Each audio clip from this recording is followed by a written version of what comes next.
Sejumlah jenderal telah ditangkap dan alat komunikasi yang penting-penting serta objek-objek vital lainnya sudah berada dalam kekuasaan Gerakan 30 September. Sedangkan Presiden Soekarno selamat dalam lindungan Gerakan 30 September. Ketika itu, Sarwo Edi Wibowo tengah menjabat sebagai Komandan RPKAD yang sekarang menjadi Kopassus. Dia diperintahkan oleh Soeharto untuk merebut RRI Pusat dari tangan PKI. Perintah perebutan RRI Pusat dari tangan PKI turun berjenjang dari Sarwo Edi Wibowo ke Mayor C.I. Santoso, Letu Faisal Tanjung, dan akhirnya sampai ke Sintong. Peleton 1, pimpinan Sintong pun langsung melaksanakan perintah tersebut. Setelah Peleton 1 mendekati RRI Pusat, menggema 3 tembakan senapan dari AK-47 dari prajurit Kopassus, sehingga membuat orang-orang berseragam hijau lari. Anggota Peleton 1 Kopassus, pimpinan Sintong langsung menguasai gedung RRI Pusat. Saat itulah, prajurit Kopassus muda yang kena marah adalah Sintong Panjaitan. Namaku Bapak Milen dan sekalian, hari ini kita akan membahas kenapa Sintong Panjaitan kena marah. Inilah channel Bangsa Indonesia.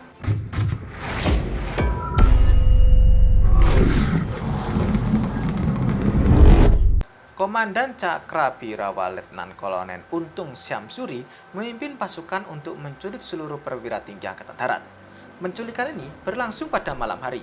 Jenderal Ahmad Yani, Abdul Haris Nasution, dan 8 jenderal lainnya menjadi target utama untuk dibungkam. Sehari setelah peristiwa penculikan berlangsung, Untung memerintahkan sejumlah pasukan bernama Divisi Ampera untuk menguasai Radio Republik Indonesia atau RRI. Lewat media inilah, Untung mengumumkan pengambil alihan kekuasaan sekaligus membentuk Dewan Revolusi, menggantikan Dewan Jenderal. Tindakan yang dilakukan Untung ini tak hanya membingungkan rakyat. Seluruh petinggi militer juga terkejut mendengar berita tersebut. Tak ingin berlama-lama, Komandan Resimen Para Komando Angkatan Darat atau RPKAD, Kolonel Sarwo Edi Wibowo bergerak cepat.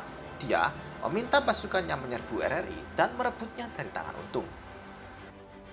Kedua belah pihak memandang RRI memiliki posisi yang sangat penting.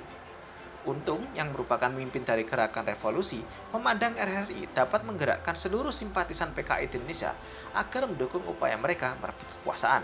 Bagi TNI, RRI bisa memecah belah konsentrasi pasukan pemberontak. Untuk merebut RRI, Kolonel Sarwo Edi menunjuk Letnan II Sintong Panjaitan sebagai komandan pasukan. Dalam waktu singkat, Sintong memenuhi perintah tersebut dan berhasil mengumpulkan pasukannya.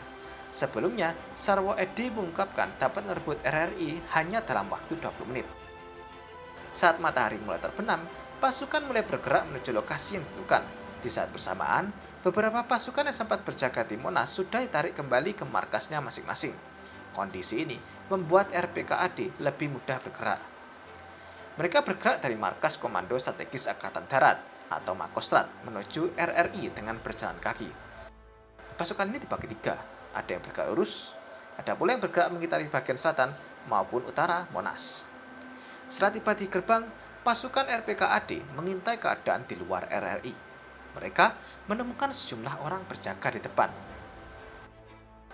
Salah satu peleton yang bergerak untuk merebut RRI mulai melepaskan 3 kali tembakan.